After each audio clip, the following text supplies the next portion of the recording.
idée de teaser, enfin de truc. T'as une idée de teaser toi déjà? Attends, je finis d'enfiler la Pourquoi tu l'enfonces, mais pourquoi tu l'aimes si bas? Faut pas, ouais, bah oui, tu me dirais, je suis con, faut pas que ça passe par là. Puis arrête de la tripoter, t'es vraiment pervers. Ouais, mais bon, tu sais, des jouets de tout. Mais c'est quand même autre chose qu'angine de poitrine. Allez. Ah oui, on c'est y est. sûr. C'était ça le teaser? C'est ça le teaser, écoute. Okay. Putain, je peux te l'enfiler. Bon, ça reste pas la même population en même temps. Hein. C'est-à-dire que sur YouTube, je pense que tu vois ça, ça fait pas 10 millions de vues. Hein. On verra, hein. on peut essayer. Hein. Je pense il y a des couleurs, hein. Ils ont des couleurs au niveau des cheveux, ils ont des couleurs au niveau des vêtements. Rien que pour le hashtag, je pense qu'il faut toujours commencer tous nos épisodes par angine de poitrine. Ça paye. Comme ça au moins ça sera. Ça va payer.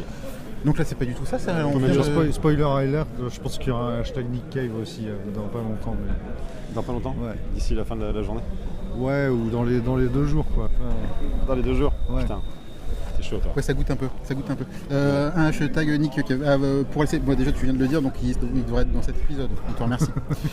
Quelle journée? Nous sommes on est lundi, putain c'est dur lundi. Lundi 8 juin 2026. Post Jésus-Christ. Post bébé Jésus-Christ ou grand Jésus-Christ? Lequel? Ouais, là je m'en fous. C'est quoi ton préféré? C'est quoi ton Jésus-Christ préféré? Baby Jesus, moi j'aime bien Baby Jesus. Oui. Il pleut sur Montreuil, il pleut sur nos cœurs.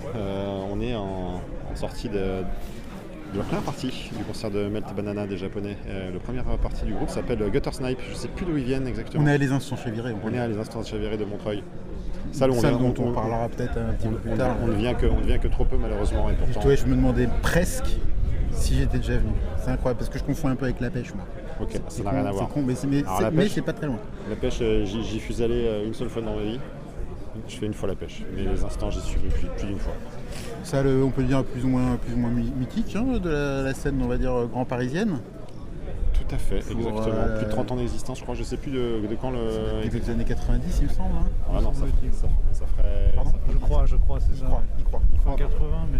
Quand vous croivez, vous mettez pas nécessairement un live dans les commentaires. Avant qu'on aille s'enfermer dans la salle parce qu'il fait un peu du vent, 2 mots sur Gutter Snipe que l'on vient de voir, qui est un duo de Harsh Noise. C'est ça, Harsh Noise. Moi je décris ça comme un duo de Harsh Noise. Noise extrême. Qui vient je sais pas d'où, ils sont allemands, ils sont peut-être hollandais.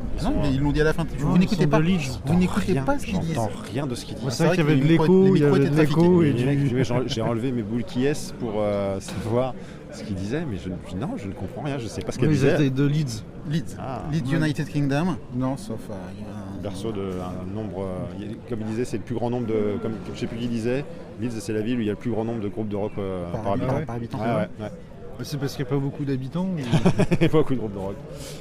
C'était une duo, alors féminin, on s'en fout. Plus ou moins. Mais on n'est pas obligé de définir. On ne sait pas si le... C'est un duo. C'est un duo. Il y a une revendication stylistique. de gender fluide, je crois. D'accord. Oui. Comment tu décrirais la musique en deux paragraphes? En deux paragraphes très courts. Moi ça m'a bien plu déjà, mais je trouvais que c'était une sorte de composé de plein de styles de noise, presque de Sonic Youth à la noise extrême, presque à la japonaise et tout ça. Moi je trouve qu'il y a quand même peu de noise rock quand même dans l'histoire un petit peu, mais c'est très peu, c'est beaucoup de free noise, noise expérimental noise, harsh noise. Mais hardcore, on peut le dire aussi. Non, il n'y a pas de beat pour moi. Touche ou alors un peu faut de la beat dans le hardcore. Alors sans lien, ça vient plutôt par derrière ce truc de noise rock. Oui, peut-être. Tu vois, c'est plutôt genre quand tout d'un coup on entend des guitares, quand le son de la guitare rock réapparaît par exemple.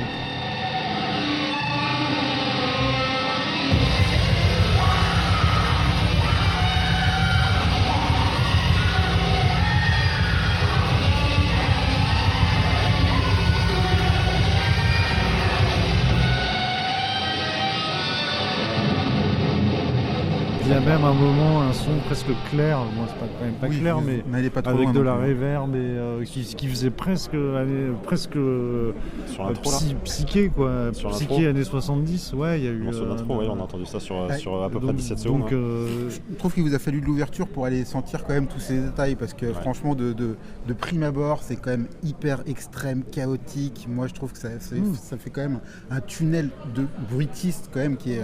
Moi j'ai été un petit peu sonné par la musique, ça m'a fiché quoi. Tellement la déflagration était puissante et puis ça n'arrêtait pas. Donc effectivement quand tu rentres un peu dans le trip, il y a plein d'à-coups. tu décèles les à-coups, etc. Moi je trouve que le batteur est virtuose, effectivement il y a quand même un truc, alors il met des effets sur les pads, il y a des pads, sur la caisse claire, effectivement. Trié quoi, ou enfin un truc comme ça. Que d'effets. Doublé, triplé, je sais pas sur la caisse claire, c'est très difficile, j'ai essayé de comprendre, j'essayais vraiment de comprendre, puis à un moment donné j'ai lâché l'affaire, j'ai essayé de me laisser un petit peu emporter, mais c'est vrai que c'est quand même... je pense pour moi, que c'est un peu trigué, ça. c'est-à-dire les coups, toi, chaque coup de batterie est renvoyé dans un synthé ou dans un effet. Ouais, Et donc ça crée des notes, ça crée des...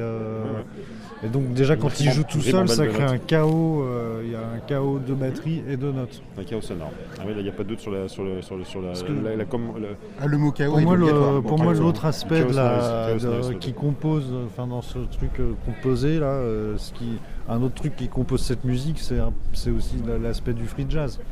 Oui. C'est-à-dire qu'il y a dans un peu la narration des morceaux, dans la façon de jouer ensemble, dans les dans les à-coups proposés, et dans l'absence de rythmique, de danse on va dire, enfin de rythmique, même cadré, rythmique quoi, mesuré quoi, de rythmique qui perdure. Il n'y a pas trop de mesures. À quelques moments, à des moments très, alors c'est plus des à-coups, des phrases. Ouais, c'est un aspect très free jazz, pour le coup free jazz à l'ancienne presque. Moi j'ai trouvé que ça faisait un peu comme un duo. À un moment je me suis dit ça comme un duo de free, genre Archie Shepp avec les batteurs de free quoi. Tout mis dans le rouge. Bon, c'est pas que ça parce qu'il y a quand même donc tous ces aspects du noise. Moi j'ai entendu des guitares aussi presque Sonic Youth quoi. J'ai dit tout à l'heure. Non, c'était pas allumé. Si, je crois que je l'ai dit. Je l'ai dit ça va de Quand on Sonic est le Youth. micro, t'es con toi, merde. Ça j'ai dit ça va de Sonic Youth. Oui alors par contre. Mais bon, c'est que ça franchement. Alors là franchement, vous avez de l'imagination quand même. Non mais c'est bien. Écoute, moi j'aime assez. C'est quand même autre chose qu'angine de poitrine. Je l'ai déjà dit ça. Moi j'aime assez parce qu'effectivement il y a l'expérimentation est là et je suis que de comment dire. Alors c'est vrai que cette salle, elle est sympathique, mais c'est la salle où que tu sois placé, tu vois mal. C'est-à-dire que ah bah non, c'est hyper bien. Alors, en tête de marche, en face, t'es parfait. C'était quand même vachement mieux quand il y avait les miroirs. Okay. Bon, il va être de tous les côtés. On n'a jamais fait mieux que 98 pour l'instant. Bon, on va s'enfermer un peu pour voir la banane fondue là. La banane fondue japonaise. Ouais, moi j'ai pas grand chose Est-ce que toi tu les as déjà vus toi, Mel Banana? Ouais, je les ai vus, je sais plus quand, j'ai essayé de retrouver quand est-ce que je les ai vus, parce que je suis à peu près persuadé de les avoir vus au Bateau Phare en 2003, mais en fait il n'y avait pas eu de date au Bateau Phare en 2003. Donc je les ai vus en full band, il faut savoir qu'ils arrêtent... Ouais, c'est ça, c'est la question que j'allais te poser, quelle était la formation? Il y avait une batterie, il y avait un bassiste, donc c'est avant 2013. C'était avec la bassiste? Ah oui, il y avait deux films, donc effectivement c'était la bassiste et le batteur, alors je ne saurais pas dire quel est le batteur. C'était super. Parce que moi je crois que je les ai vus il y a très longtemps, plus de 25 ans à Bordeaux, je me souviens même plus du nom de la salle, là, à côté de la... Le Krakatoa. Non, c'était pas Krakatoa, c'était le Barbet Rock. Non, même pas, c'est la petite cave qui avait à côté de la place de la Victoire. Et il me semble, je crois me souvenir que c'était un trio à l'époque. Il me semble, c'est possible? Est-ce que c'est possible? C'est possible. C'est possible parce qu'ils ont joué apparemment, d'après leur page Wikipédia, ils ont joué sous plein de formations. Voilà. Et la bassiste, plutôt que de raconter, la bassiste était bien, mais là il n'y a plus que la chanteuse et Agatha. Et donc c'est j'imagine une guitariste. C'est à duo. On verra. Surprise. Ne déflorons pas. On va se mettre à l'abri. J'ai pas envie de. Je vais faire durer ce moment. De toute façon, c'est toi qui vas monter. Donc voilà, je laisse encore un petit peu de temps. Tu coupes quand tu veux. Ouais, bah voilà, tu pourras couper après. Tu coupes, parce que là, il y a. Attends, il me semble que j'avais un dernier truc intéressant à dire. Ouais. On t'écoute. Alors attends, parce que je voulais le dire, mais ouais, mais je me demande si je vais pas plutôt attendre. Je me demande si je vais pas plutôt le dire après. Ouais, attends, je vais le dire après. On s'en fout. Quand t'as qu'à couper là. Ah, quoique. Ouais, je sais pas. Bon. Moi, je coupe là alors. Vas-y, coupe là. Il remet un petit peu juste après.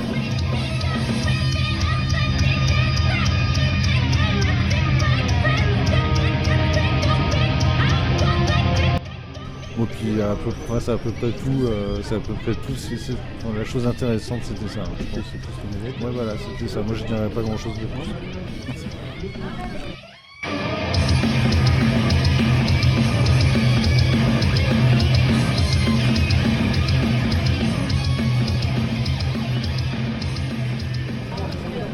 Bon, donc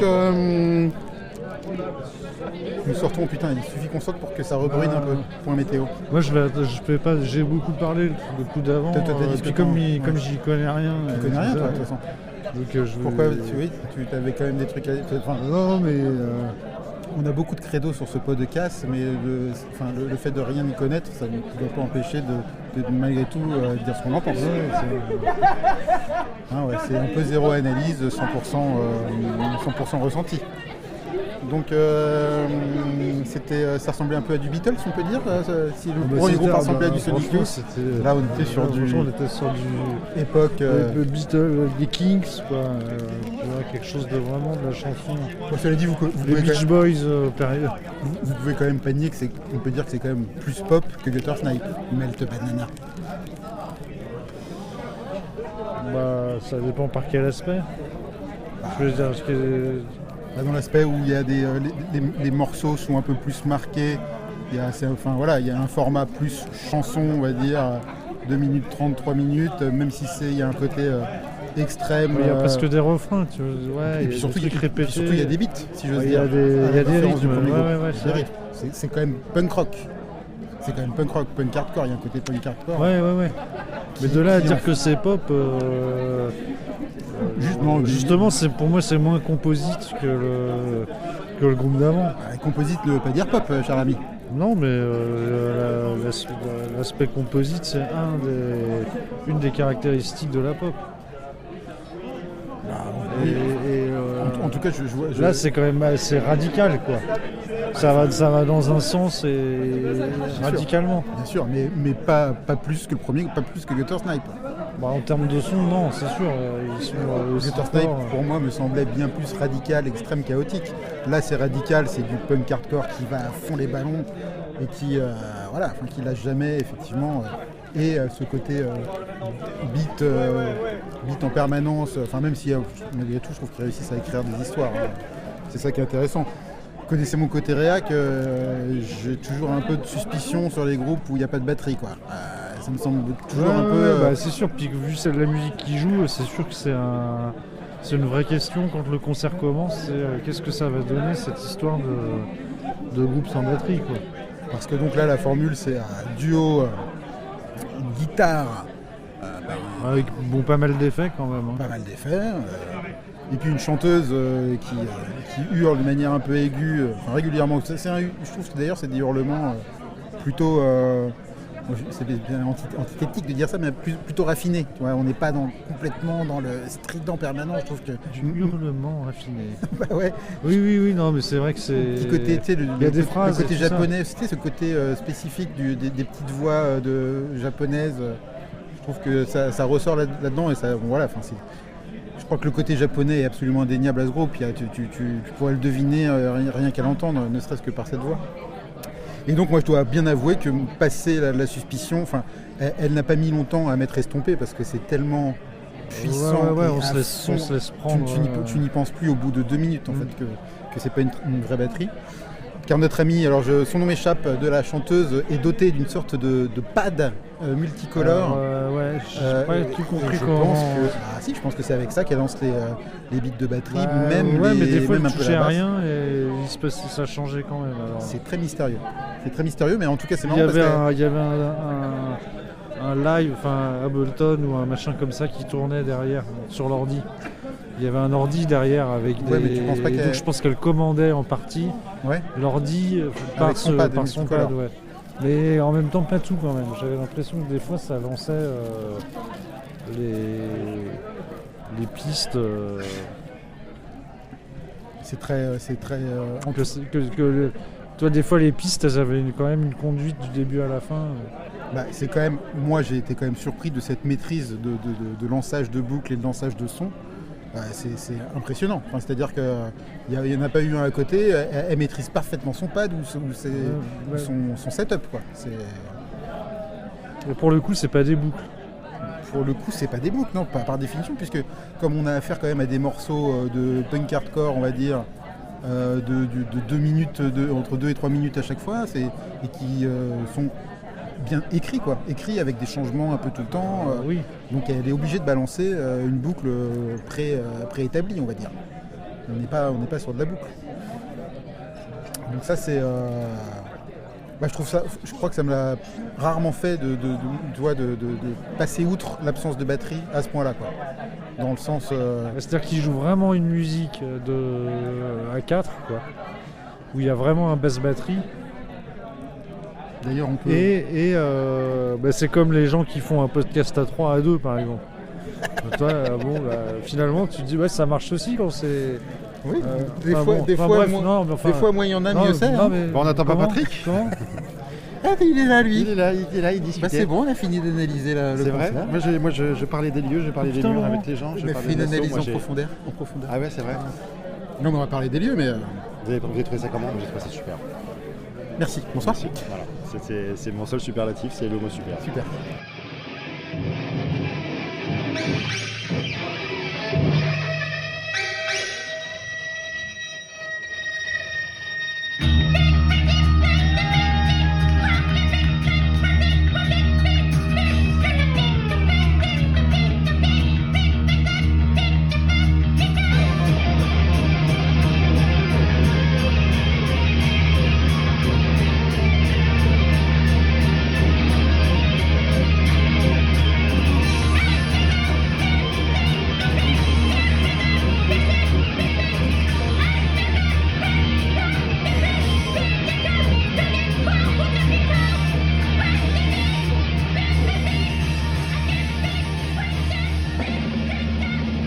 J'ai adoré ce concert. Je pense que c'est un des tout meilleurs concerts que j'ai pu voir cette année. Non, c'était un super moment. C'était une éclate totale. C'était fun au possible. Un grand moment d'éclate. C'était un grand moment de joie et de C'est génial d'explosion. Quand même. Un groupe comme ça qui a quoi? Qui a 40 ans? Je sais pas, les années 90. 92, je crois. 13, créé par Madame.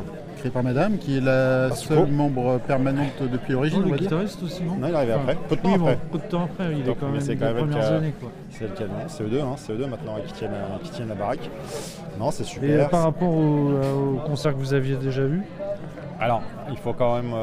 il y a plus de différences. Il y a plus de différences. Il y a plus de différences dans le sens où c'est différent. Je trouve que les 2 derniers albums, ils amènent quand même... Les 2 ou 3 derniers albums, ils amènent beaucoup de... Ils élargissent le spectre. On va dire qu'il y avait quand même peut-être un... Ils sont popisés un peu. Sans doute. Non, mais il y a beaucoup plus de plans mid-tempo qu'il pouvait y avoir auparavant, où c'était effectivement des plans qui sont joués tous à ce tempo qui doit avoisiner les 180, 190. Quel trigger, je sais pas. Tout était à cette vitesse. Sur les premiers, peut-être plus. Ouais, enfin, c'est plus notable. Là, il y a de la variation. On le sent à la moitié du concert, tu vois. Puis il y a même des arrêts dans ce flux. Il y a des stop-start, il y a des plans, effectivement. C'est assez drôle comment ils arrivent à tourner autour de cette vitesse de bide. Et puis, effectivement, parfois, ils le doublent, ils le triplent. Donc, c'est assez intéressant.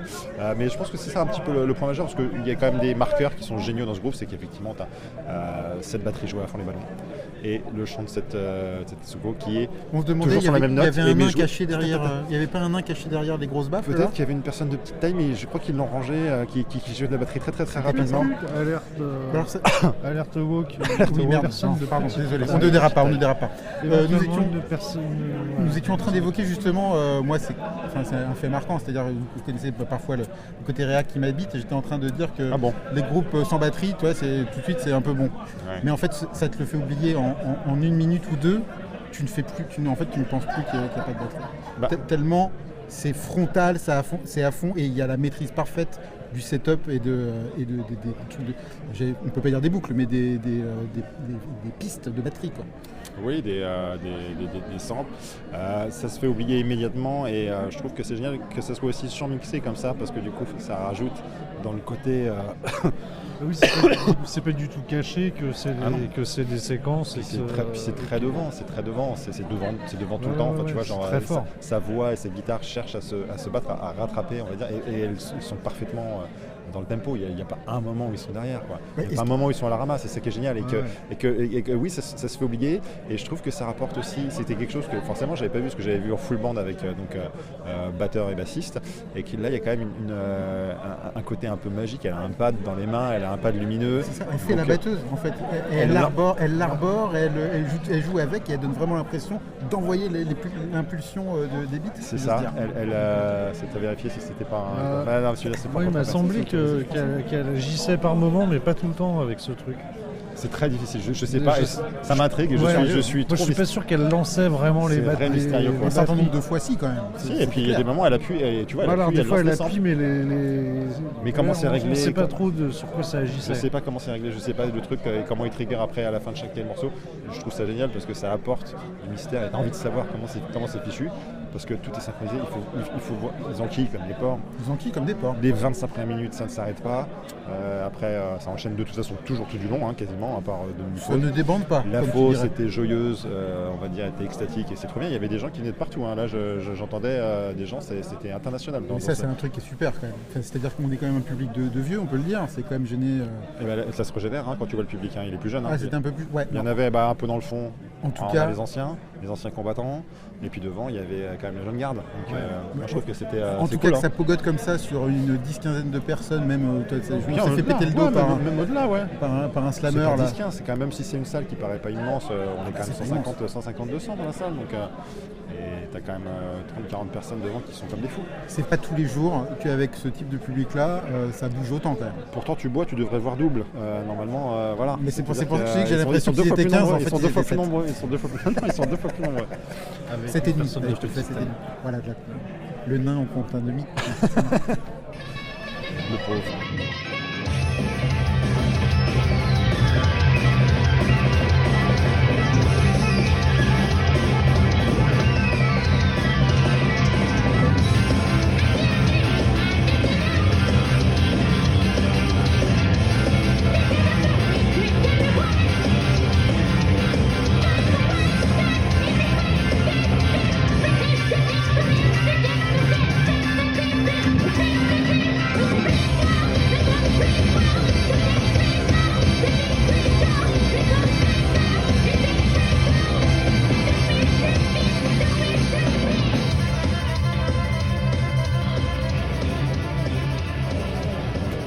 Grand bassiste qui était allongé aussi, c'est pour ça qu'on ne le voyait pas non plus. Un grand bassiste dégingandé, j'ai vu ses pieds qui dépassaient à un moment.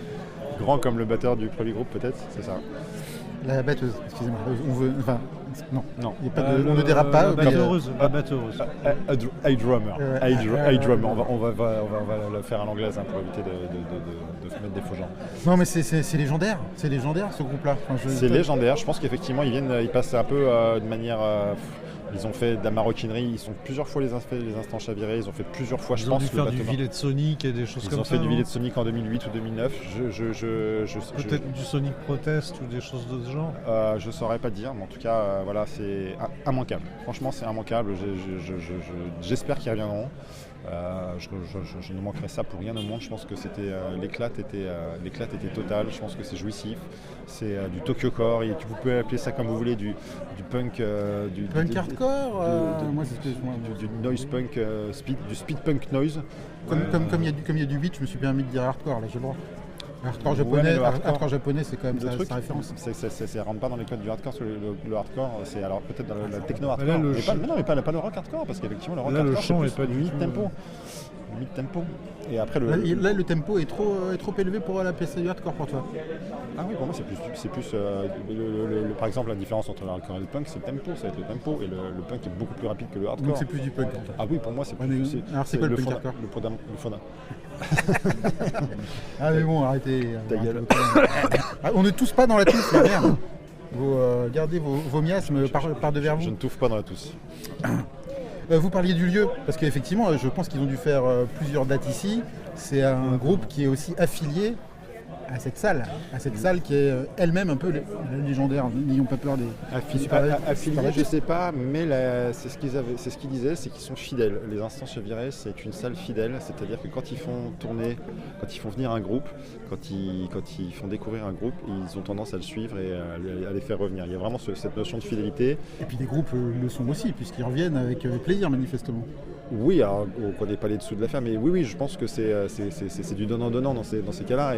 Et si le groupe est venu plusieurs fois, c'est pas du tout par hasard qu'ils reviennent ce soir et hier pour 2 soirs. Ils ont fait quand même un back-to-back. Moi, j'appelle ça un back-to-back maintenant. Écoute-moi, depuis peu, c'est des back-to-back. Après, dans ces musiques improvisées et tout ça, je pense que dans le improvisé là, les musiques pas ce soir, mais dans les Instants Cheviré, c'est quand même aussi une salle au lieu de la musique impro free music quoi, et ça dans le il y a un public dans le monde entier de ça, un petit public dans le monde entier, et je pense que les Instants c'est un des endroits dans le monde où il y a toute cette scène, elle passe et à Paris par exemple, c'est le lieu de la musique impro hors institution, je sais pas, les festivals de jazz et d'impro, de musique contemporaine et tout ça. Ou des soirées spécialisées éventuellement dans des lieux ponctuels. Mais en lieu, je suis d'accord avec toi, je pense que je connais pas, et je connais pas non plus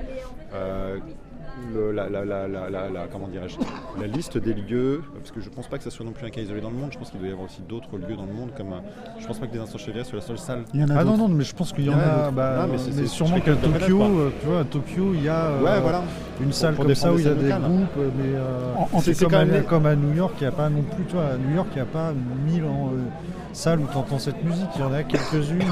L'histoire elle est belle parce que l'histoire de petits publics à chaque fois quand même. L'histoire de la salle elle est belle parce que du coup, alors il y a un documentaire qu'on conseille quand même.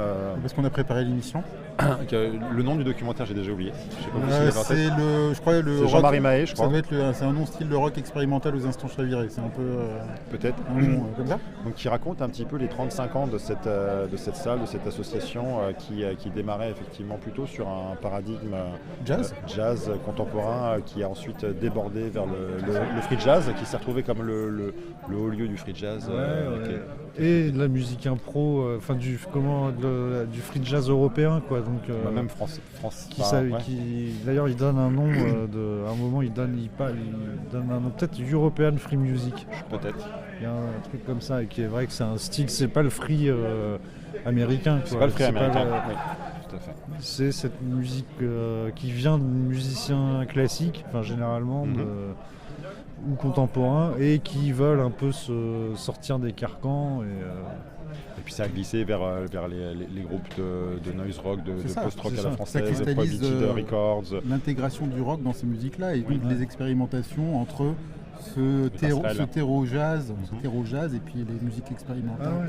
Rock un peu Ça correspond, je pense, aux groupes, à un certain nombre de groupes de cette époque. Je pense à ZX par exemple, qui ont très tôt travaillé avec des musiciens qui venaient d'autres univers, type musique impro, type free jazz, etc. Avec les fameux Tom Cora, par exemple. Si je ne m'abuse. C'est ça. Et puis toute Peter Brosnan, même par exemple Peter Brosnan, mais même Sonic Youth. Sonic Youth qui a fait aussi, qui est vraiment dans cette mouvance d'un rock qui tend vers, qui regarde vers les musiques improvisées, expérimentales et tout ça, et des musiques expérimentales qui elles-mêmes se lorgnent aussi un peu vers le rock. Et donc il y a les Instants, je pense, c'est vrai que c'est un lieu de cette rencontre. Et c'est beau que ça perdure et que malgré les difficultés, donc c'est quand même une salle qui fait peu de concerts finalement, même si c'est une salle dédiée à ça, ils font peu de concerts, ils font environ 60 concerts par an aujourd'hui. La voilure a été un petit peu raccourcie. C'est que c'est très difficile, c'est que c'est une salle qui est c'est la scarcité des subventions. On n'est pas sans ignorer que tu vois, c'est de plus en plus difficile pour eux de soutenir leur activité. Les baisses des subventions, qu'elles soient nationales, régionales, départementales ou quoi que ce soit, forcément ça se réduit de plus en plus et ça va continuer dans ce sens-là. Donc, je sais même pas s'ils en ont beaucoup. Ils en ont quand même, c'est ce que je discutais donc, avec le gars, c'est qu'ils comptent quand même là-dessus et puis ils sont obligés de. C'est un combat et puis c'est un combat et je pense que c'est aussi une volonté, tu vois, c'est un peu politique, hein, tu vois, de vouloir aussi défendre le fait que l'investissement, ça dépend, c'est-à-dire qu'effectivement, c'est pas le budget départemental aussi, bon, quoi qu'il arrive, c'est qu'il faut aller chercher ces ressources-là pour pouvoir faire effectivement une musique qui est quand même la plus difficile d'accès qui soit. Enfin, moi, je pense que tu vois, genre en termes de... Je sais pas si c'est la plus difficile, mais c'est pas la plus simple. Je veux bien que tu me donnes des exemples. C'était mon intervention. Je veux bien que tu me donnes peut-être dans les musiques électroniques. Oui, voilà, je pensais à ça, mais ou certains jazz. Après, mais je pense que vraiment, on n'est pas très loin de...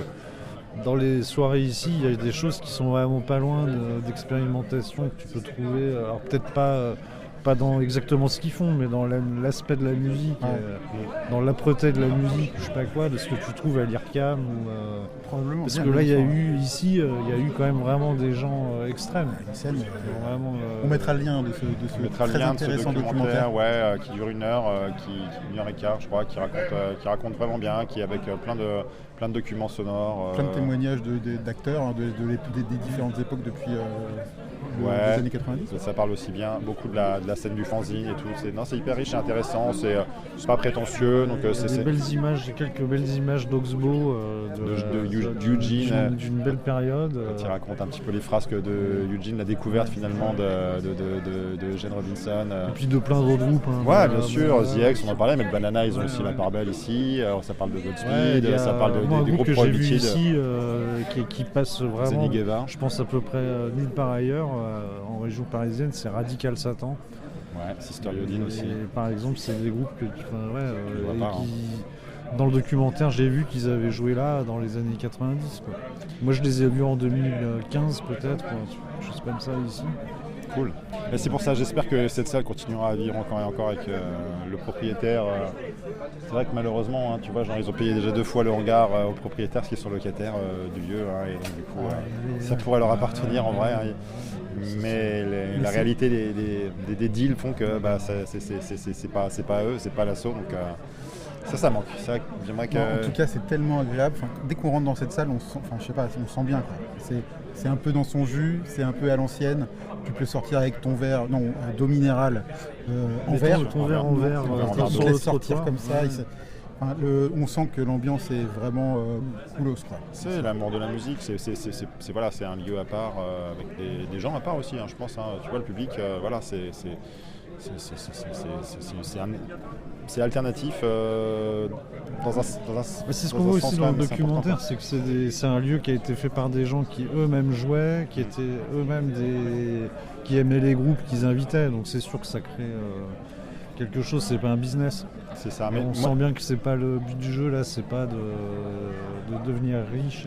Mais au-delà de ça, c'est même difficile de maintenir. Au-delà de devenir riche, comme ils ne cherchent pas à faire d'argent comme ils cherchent, effectivement, il y a 5 personnes apparemment qui sont employées, il y a un intermittent, tu vois, il y a un mi-temps. Il faut arriver à pouvoir soutenir ça. Et c'est toute la difficulté d'arriver quand même à cette petite entreprise, finalement, quand même, cette association, ça reste quand même, tu vois, quelque chose qu'il faut quand même faire perdurer. Et je trouve que c'est beau, ça continue. On croise les doigts pour que ça continue, parce que c'est pas les signaux aujourd'hui qui nous donnent qui donne une longévité certaine. C'est pas une salle qui est liée à l'industrie du disque, parce que les groupes qui passent, ils sont un peu hors industrie du disque. Ils sont en dehors des radars. C'est sûr que c'est sûrement difficile. Donc si vous êtes déjà venu aux Attentions Virées, ça ne m'étonnerait pas. Mais si vous n'y êtes jamais allé, allez-y, quoi qu'il en soit. Prenez un billet, allez-y, allez tester cette salle à la porte de Paris. Allez chavirer au son expérimentaux et extrêmes des instants. Chavirer. Ta gueule.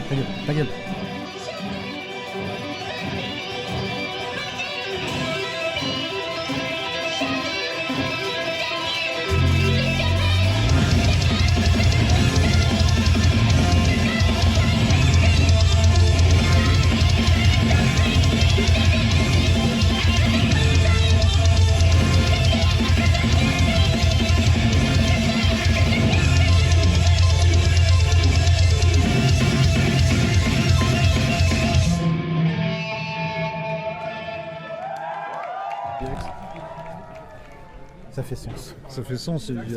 Non, mais quel sens ? Dans quel sens ? Non, parce que là, ici, par exemple, Il y a un groupe moi, que j'ai vu qui aurait tout à fait pu jouer ici, qui est tout à fait dans cette mouvance. Bon, parce qu'on parlait de The X tout à l'heure. Ouais. Bon, The X, on en a déjà parlé.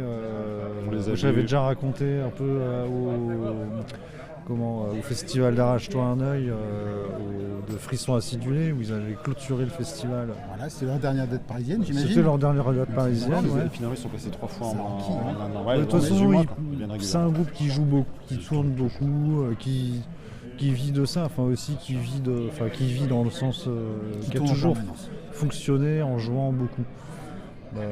Ils n'ont pas toujours joué. Il me semble qu'à Paris, il y a eu des périodes où ils ne sont pas venus quand même. Oui, peut-être qu'ils étaient un petit peu éloignés de leur banlieue et de Lointaine. Après, voilà, c'est voilà, c'est vrai qu'ils étaient donc passés au mois de septembre.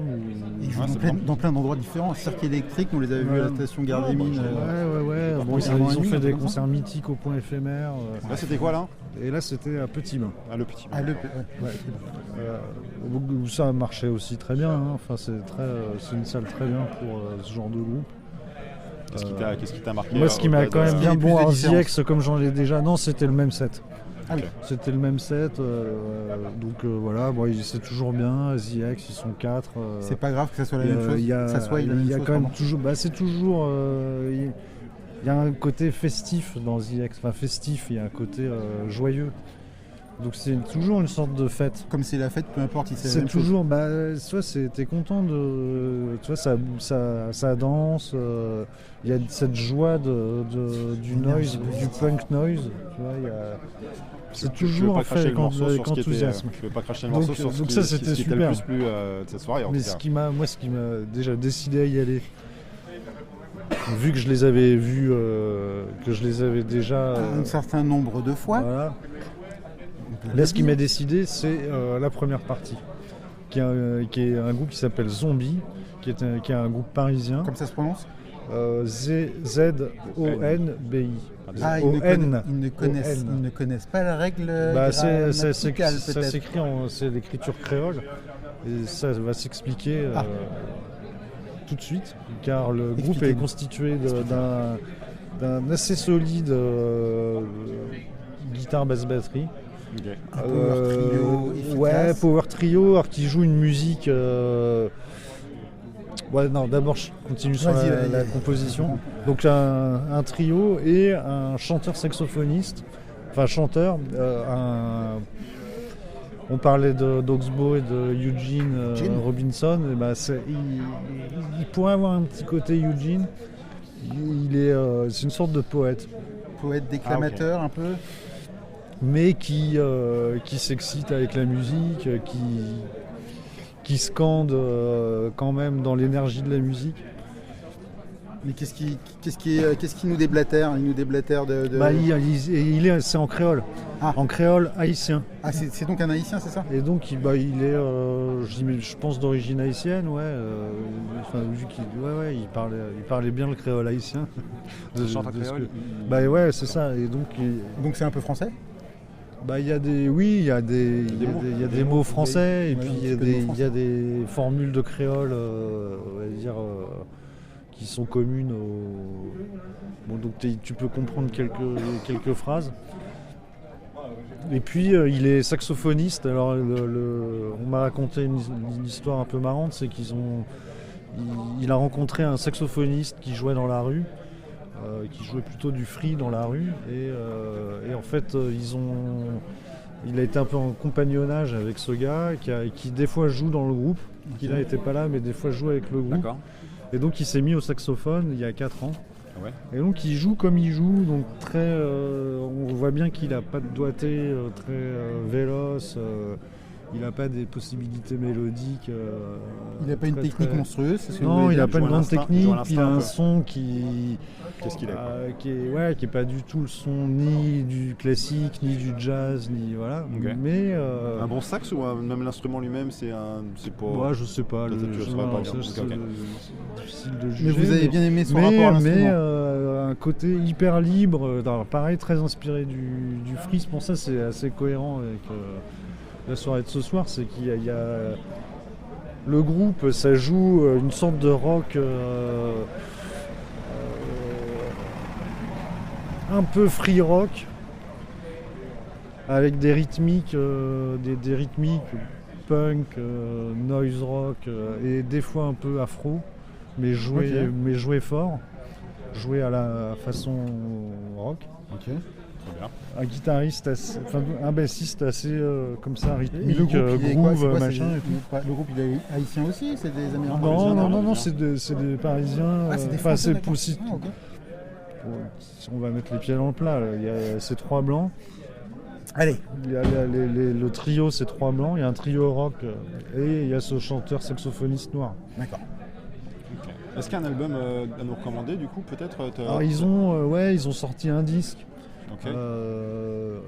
Qui est assez court, où il y a un morceau live enregistré à la Mecca. Génial. Et bon voilà, j'ai discuté un peu avec le bassiste qui était bien sympa. Enfin voilà, ils ont le même tour. En fait, ils se sont retrouvés là parce qu'ils ont le même tourneur que The X. Ok, donc ça peut aider effectivement. Mais donc... Et j'ai vu que, si je dis pas de bêtises, j'ai vu qu'ils avaient joué à Windmill donc c'est quand même. Ils jouent régulièrement à Paris ou quoi? À Paris, je sais pas, moi c'est la première fois que je voyais. Mais le nom me dit quelque chose, mais affaire à suivre.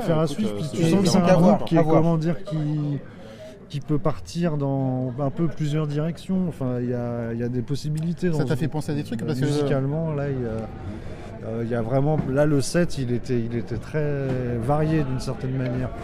Ça allait. À des moments, je me croyais.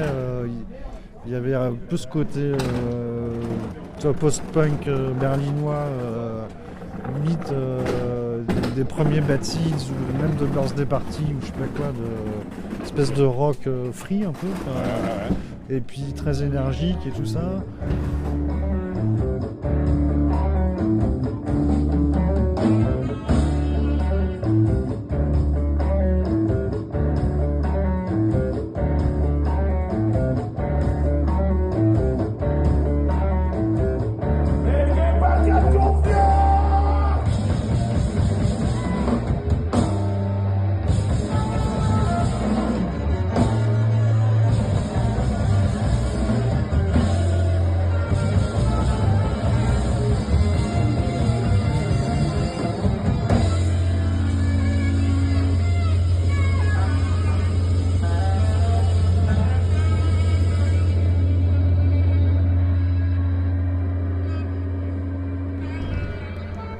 On se décale parce qu'ils font du bruit. Non, on n'a pas le droit de le dire. Non, pardon. Près, du coup. Oui, non, on se calme.